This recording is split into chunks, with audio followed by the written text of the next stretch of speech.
లో బిజీ ఉన్నది. అదే టెక్నికల్ సబ్జెక్ట్, అది పోలీసు వాళ్ళు చేయాలి. ఒక ముఖ్యమంత్రి ఇవి చేయి అవి చేయి అని చెప్పరు.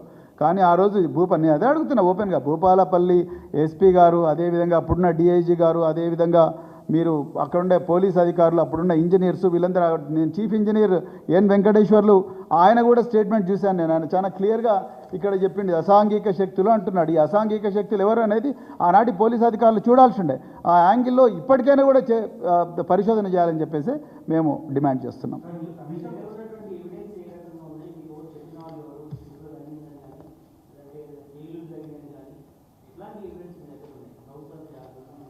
చాలా మంచి ప్రశ్న, ధన్యవాదాలు ఈ ప్రశ్న అడిగినందుకు. నేనేమంటున్నానంటే, కంప్లైంట్ భారీ శబ్దాలు వినిపించినాయి, నాకు కొంతమంది అసాంఘిక శక్తులు ఈ పని చేసినట్టుగా అనుమానం ఉన్నది అని చెప్పి కంప్లైంట్ ఇచ్చాడు. ఆయన కంప్లైంట్ ఇచ్చినప్పుడు పోలీసు వాళ్ళకి ఇచ్చినప్పుడు పోలీసు వాళ్ళు కేసు రిజిస్టర్ చేసి వెంటనే సీన్కు పోయి ఆ ఎక్స్ప్లోజివ్ శాంపుల్స్ కానీ, లేకపోతే అక్కడ ఉండే శాండ్ శాంపుల్స్ కానీ, లేకపోతే ఆ పిల్లర్స్ యొక్క శాంపుల్స్ కానీ ఎక్స్పర్ట్స్ని తీసుకొచ్చి ఈ విధంగా క్రాక్స్ ఎందుకు వస్తాయి అని చెప్పి అడగాల్సి ఉండే. డాగ్ స్క్వాడ్ కానీ, బాంబ్ డిస్పోజల్ స్క్వాడ్ కానీ, లేకపోతే క్లూస్ టీమ్ కానీ, ఇవన్నీ పోయి ఆ శాంపుల్స్ అన్ని తీసుకొని అవన్నీ కూడా ఎక్స్పర్ట్స్కి పంపించి ఆ విధంగా పరిశోధన చేయనుండే. ఆ కీలకమైన ఎవిడెన్స్ ఈరోజు కనిపించడం లేదు. అదేవిధంగా ఆ ప్రాంతంలో ఎవరెవరి మొబైల్ ఫోన్స్ పనిచేసినాయి, అప్పటి నుంచో దీని మీద పూర్తిగా మరి విషం కక్కుతున్న లీడర్స్ ఎవరైతే ఉన్నారో వాళ్ళ మొబైల్ ఫోన్స్కు, అక్కడ తిరిగిన వ్యక్తుల మొబైల్ ఫోన్స్కి ఏమైనా సంబంధం ఉందా, అందులో ఎవరైనా ఎక్స్ప్లోజివ్ ఎక్స్పర్ట్స్ ఉన్నారా అనేది ఒకసారి మొత్తం ఎక్స్పాండ్ చేస్తే ఇన్వెస్టిగేషన్ తెలుస్తుంది. సో ఆ బేస్ మీద అడుగుతున్నాను. అదేవిధంగా 2022లో 500 సంవత్సరాల్లోనే రాని వరదను, అంటే వచ్చిన వరదను, అంతకన్నా ఎక్కువగా వచ్చిన వరదను, 29 లక్షల క్యూసెక్ను తట్టుకున్న మేడిగడ్డ బ్యారేజు కేవలం 20 లక్షల క్యూసెక్, 29 లక్షలు ఎక్కడ, 20 లక్షలు ఎక్కడ, 20 లక్షల కన్నా తక్కువగా ప్రవాహం ఉన్నప్పుడు ఎట్లా కుంగిపోతుంది? అది జూన్ నెలలో, జూలై నెలలో, ఆగస్టు నెలలో కానిది అక్టోబర్ నెలలో ఆల్మోస్ట్ మాన్సూన్ సీజన్ వెనక్కిపోతూ ఉంటుంది. అదేవిధంగా చలికాలం స్టార్ట్ అవుతుంది. ఆ టైంలో ఒక పిల్లర్ సడన్గా కూలిపోవడం అనేది పూర్తిగా అనుమానాలకు తావిస్తున్నది. అదేవిధంగా ఇది ఇంపాసిబుల్ కాదని నేను చెప్పడం లేదు. ఎందుకంటే రష్యా ఉక్రెయిన్ మధ్య జరుగుతున్న యుద్ధంలో కకోకా అనే డ్యామ్ను ఇదే జూన్ నెల 2023లో పేల్చేసిండ్రు. అదేవిధంగా నేషనల్ డ్యామ్ సేఫ్టీ అథారిటీ ఎప్పుడు లేనంత వేగంగా ఒక తెలంగాణకు మాత్రమే వచ్చిండ్రు. అదే టైంలో, అదే సంవత్సరంలో జూన్లో ఉత్తరాఖండ్లో బీజేపీ ప్రభుత్వం ఎక్కడైతే ఉందో అక్కడ కూలిపోయిన తీయస్తా డ్యామ్ దగ్గరికి పోలేదు.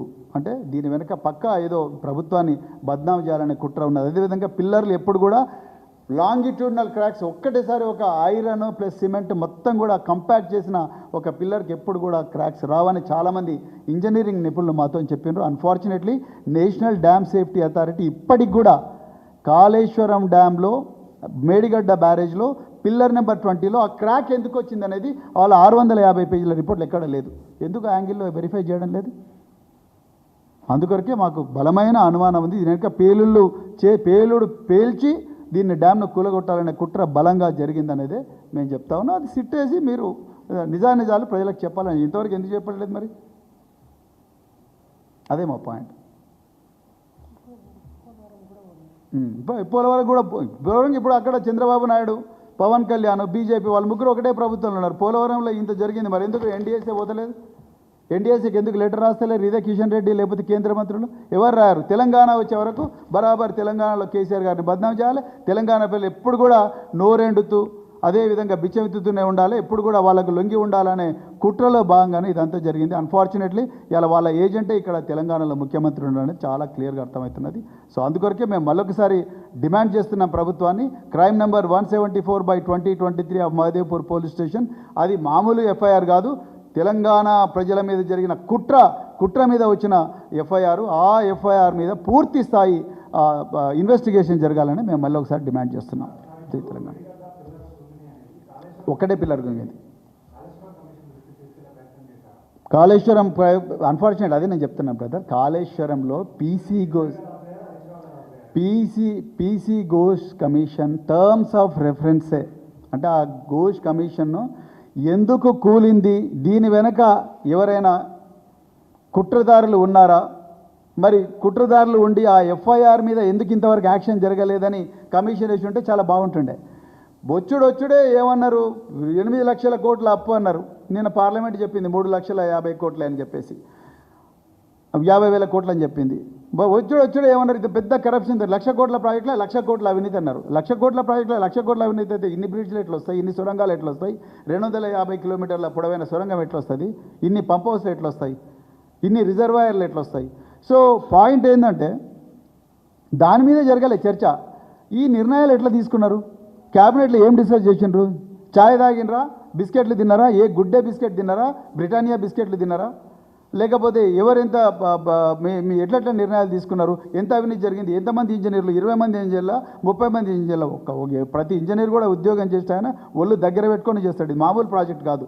వాళ్ళకు కూడా విజిలెన్స్ డిపార్ట్మెంట్ ఉంటుంది, వాళ్ళకు కూడా సెంట్రల్ వాటర్ కమిషన్ ఉంటుంది, వాళ్ళకు కూడా నేషనల్ డ్యామ్ సేఫ్టీ యాక్ట్ ఉన్నది, ఇవన్నీ ఉన్నాయి. వాళ్ళు కూడా అన్నిటికీ లోపడి ఉంటారు. రెండోది కండక్ట్ రూల్స్ ఉంటాయి. ఏ ఇంజనీర్ కూడా మొత్తం కళ్ళు మూసుకొని డిజైన్లు తయారు చేసుకుంటా పోడు. ఎందుకంటే ఇది ఒక్క రోజులో 2 రోజుల్లో తెలిసిపోతుంది కదా. మనం చెరువును జాగ్రత్తగా కట్టకపోతే, మత్తడి జాగ్రత్తగా కట్టకపోతే కట్టలు అయిపోతుంది వానకాలంలో. కట్టలన్నీ వానకాలంలో జూను, జూలై, ఆగస్టులో అయిపోతాయి ఒకవేళ మంచి కట్టకపోతే.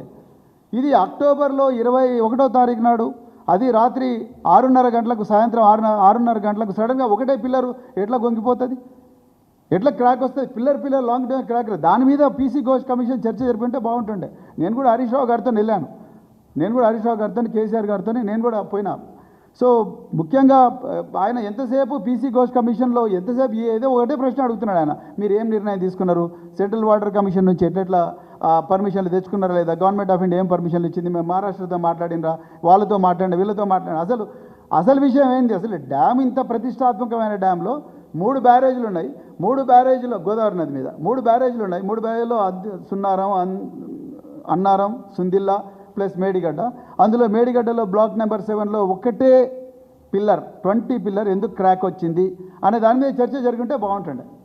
అది జరగలేదు.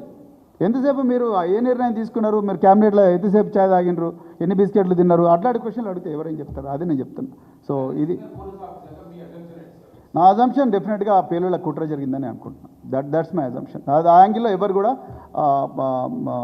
చర్చ దాన్ని ఎవరు చూడలేదు. నిజంగా అక్కడ ఒక నిబద్ధత ఉన్న పోలీస్ ఆఫీసర్ ఉంటే అర్జెంటుగా clues team, bomb disposal squad, dog squad, experts అంతా తీసుకొని ఫటాఫట్ అక్కడ శాంపుల్స్ అన్ని కూడా తీసుకొని, ఆ ఎక్స్ప్లోజివ్ శాంపుల్ తీసుకొని హయ్యెస్ట్ సాఫిస్టికేషన్ ఎక్కడైతే ఉంటుందో ఆ ల్యాబొరేటరీకి శాంపుల్స్ పంపించేవాళ్ళు, సీస్మిక్ డేటా తీసుకునేవాళ్ళు, భూకంపాలు ఏమైనా వచ్చినాయా, ఆ రోజు తక్కువ తీవ్రత కలిగిన భూకంపాలు ఏమైనా వచ్చినాయా అని చూసుకునేవాళ్ళు. మొత్తం కాల్ డీటెయిల్స్ అన్ని కూడా, ఆ ఏరియా అంతా కూడా కాల్ డీటెయిల్స్ తీసుకొని డంప్ చేసేవాళ్ళు. అత్యంత ఆధునికమైన సాఫ్ట్వేర్స్ ఉన్నాయి. ఆ సాఫ్ట్వేర్స్ అని పెట్టేస్తే ఎవరితో మాట్లాడినారు, ఎక్కడ కుట్ర జరిగిందని తెలుస్తుంది. అందులో ఎవరైనా ఒక్కరైనా ఎక్స్ప్లోజివ్స్ బిజినెస్లో ఉన్న వాళ్ళు కానీ, జిలటిన్ స్టెక్స్ ప్లస్ డిటోనేటర్స్ కలిపి చిన్న ఎక్స్ప్లోజన్స్ మన బిల్డింగ్లలో చేస్తారు కూలగొట్టడానికి. అలాంటి ప్రయత్నం ఏమైనా జరిగిందా అనేది కూడా మొత్తం ఎక్స్పర్ట్స్ చూసేవాళ్ళు. కానీ అదంతా ఎవరు చూడలేదు. అట్లనే ఉంది. ఆ పేపర్ ఎఫ్ఐఆర్ 2 పేపర్లు ఏదైతుందో, ఆయన అన్న పేలుళ్ళ శబ్దం గురించి ఎవరు మాట్లాడతలేరు, దాని వెనకుండా అసాంఘిక శక్తుల గురించి ఎవరు మాట్లాడతలేరు. నేను బలంగా బీఆర్ఎస్ పార్టీ నమ్ముతున్నది, కాంగ్రెస్ బీజేపీలే అసాంఘిక శక్తులు, వాళ్ళే ఈ పేలుళ్ళ కుట్ర చేసినని మేము అనుకుంటాం. Thank you very much. జై తెలంగాణ, జై కేసీఆర్. తప్పకుండా మేము అధికారంలో వచ్చిన తర్వాత ఇవన్నీ కూడా మళ్ళీ తప్పకుండా దీని మీద రివర్స్ ఇన్వెస్టిగేషన్ తప్పకుండా చేస్తాం. ఇది ఒక్కటే కాదు, చాలా విషయాల మీద చేయాలి, దీని మీద కూడా చేస్తాం. ప్రజలకు నిజాలు చెప్తున్నాం. మేము చెప్తున్నది అదే కదా. ఇప్పుడు చేస్తున్నదంతా ఈ కుట్ర ఎట్లా జరిగింది, ఈ కుట్ర జరిగే అవకాశం ఎందుకున్నది, ప్రపంచవ్యాప్తంగా ఏ విధంగా డ్యామ్స్ ఫెయిల్ అవుతున్నాయి, ఉక్రెయిన్ రష్యా మధ్యలో ఒక డ్యామ్ని ఎట్లా ఫెయిల్ చేసిండ్రు, అదే తీస్తాలో డ్యామ్ కూలిపోతే ఎందుకు ఎన్డీఎస్ఏ రాలేదు, తెలంగాణలో కుంగిపోతేనే ఎందుకు వచ్చిండ్రు, అదేవిధంగా మరి ఈ చిన్న పోలవరం అయితే కూడా మరి ఎందుకు అక్కడికి ఎన్డీఎస్ఏ పోవడం లేదు, బీఆర్ఎస్ పార్టీ అధికారంలో తెలంగాణకి ఎందుకు వచ్చిందనే దాని మీదనే మేము ప్రజలందరికీ కూడా నిజాలు మీ ద్వారా, ప్రజా ఉద్యమాల ద్వారా మేము ప్రజలకు నిజాలు చెప్పడానికి ప్రయత్నం చేస్తాం. విఫలమైందని నేను అనుకుంటున్నాను. ఒక ప్రొఫెషనల్ పోలీస్ ఆఫీసర్ ఎవరు కూడా అంత నామకే వాస్తే అక్కడ ఎఫ్ఐఆర్ రిజిస్ట్రేషన్ అట్లా పెట్టరు. బరాబర్ తీసుకుపోయి ఫటాఫట్ ఎవిడెన్స్ అంతా కలెక్ట్ చేస్తారు. ఎవరైతే ప్రత్యక్ష సాక్షులు ఉన్నారో, ఎక్స్పర్ట్స్ ఉన్నారో, ఇంజనీర్స్ ఉన్నారో 10 మంది దగ్గరికి పోతారు. ఆరాటం కనిపిస్తుంది, అప్పుడే కమిట్మెంట్ ఉంటే. ఆరాటం మాకేం కనిపించలేదు. Thank you very much. జై తెలంగాణ.